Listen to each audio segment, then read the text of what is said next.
Hi, everybody. Welcome back to my channel. My name is Wanda.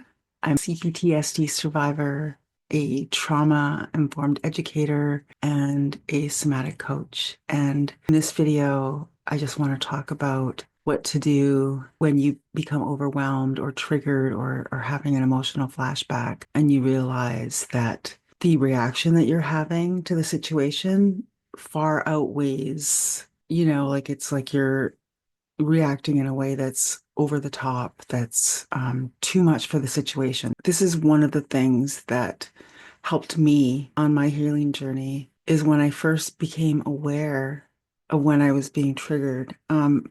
Listen, and it wasn't always perfect all the time, like far from it. It was a process. First I had to even become aware that that was happening, that I was triggered, that because when your body is reacting like that, when your nervous system is going into fight flight, it feels like you're in danger. It feels like, you know, um, that it feels like it's real. It feels like it's happening right now. And because because you're triggered, it's like we need to gain this awareness where we realize that that's happening so that we don't continue reacting in the same way over and over. Um, so, one of the things, like I said, is that I began to notice that my reactions were over the top, way outweighed like the situation, right? Like one of the ways that I was able to notice that was that I would feel this urgency, like this needs to be done right now. We need to deal with this right now. It can't wait. I can't wait till tomorrow. So it was that sense of urgency that I just first started noticing.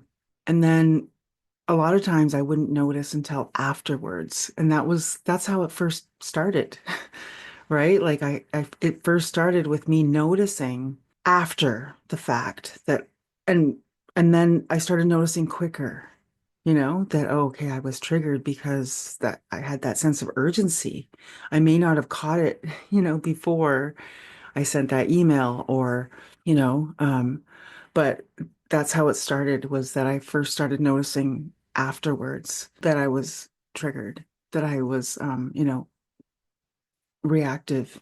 Um, and coming from a place of, like of fight, flight. Yeah. So just noticing that that was happening, even if it was after the fact, that's how it started. And then slowly I began noticing while I was in it. So that's, yeah, it was a process. It was like slowly, very slowly over time. There's also like ways that you can like ask myself questions. I would ask myself questions like, do I have to do this right now? Is this really important that, can this wait till tomorrow? In this situation right now, does this seem like the level of response that I'm having, does it seem to match the situation or not?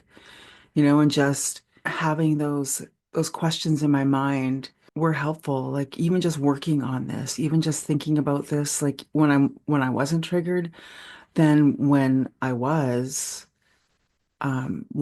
noticed that urgency, and then these questions would come back to me, like they would come up when I became aware of, oh, the sense of urgency that I was having, then I was able to notice, what was going on. I still don't always catch myself right away. Like I still will have times when it takes me a while to realize that this sense of danger that I'm feeling, or this sense of, like unsafety that I'm feeling, or, you know, it takes a while to realize that the way I'm reacting isn't to the present situation. It's just the present situation that triggered, the response. It's a work in progress, but it's worth it. Then once you realize that that you are triggered, and then once you find the different ways and the clues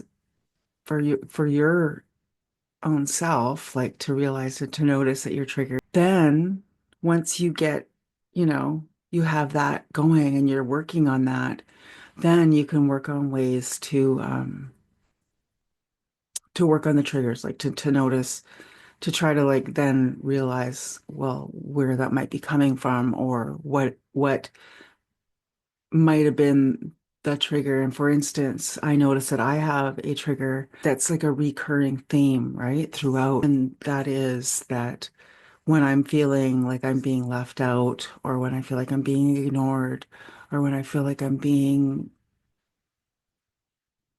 I don't know, like made to feel like I'm less than or not important. Yeah, so that sort of thing. When I get that feeling from a present situation, even though I may not be it may not be accurate, like just something about the interaction that I'm having with somebody in the way it made me feel triggers that from the past, right? Let me know in the comments down below if you have a similar trigger, if when you feel like you're being ignored or left out. Yeah, if you ever get that kind of feeling and then it triggers you and then you feel that you don't feel safe, you don't feel like whoever triggered that, you don't feel safe with them, they don't feel like a safe person and suddenly you're like, in fight flight. Yeah, I guess I just want to talk about that. I guess because triggers are like a way for us to know what we need to heal. Like because we get triggered by things. And like I said, I have this reoccurring trigger. So like I needed to figure out what that was about, right? Like so and work on that, right? In therapy. And so that's what's really important about noticing when you're triggered, and then once you notice it when you're triggered, then you can like work on healing that trigger. And triggers are like I say, they're really important for our healing, and they actually point at what needs to be healed. So it's really important to notice when we're being triggered and um, let me know in the comments down below if you've been working on this, if you've noticed these kind of things in yourself, if maybe what I've talked about today has sort of helped you realize that these kind of things happen with you too, and maybe it's going to help you work on your triggers and just sort of like help you assess the situation before you react, or if you feel like this might be helpful for you to work on so that you can get to a place where you're able to assess the situation, you know? Yeah, I don't know. I really enjoyed this video. I like having these kind of videos where I don't have a script, where I can just talk and just, talk from the heart and just like tell my story and share my experience with you. So let me know if you like this style of video as well in the comments down below. And I will talk to you all soon. All right. Wishing you so much peace and love.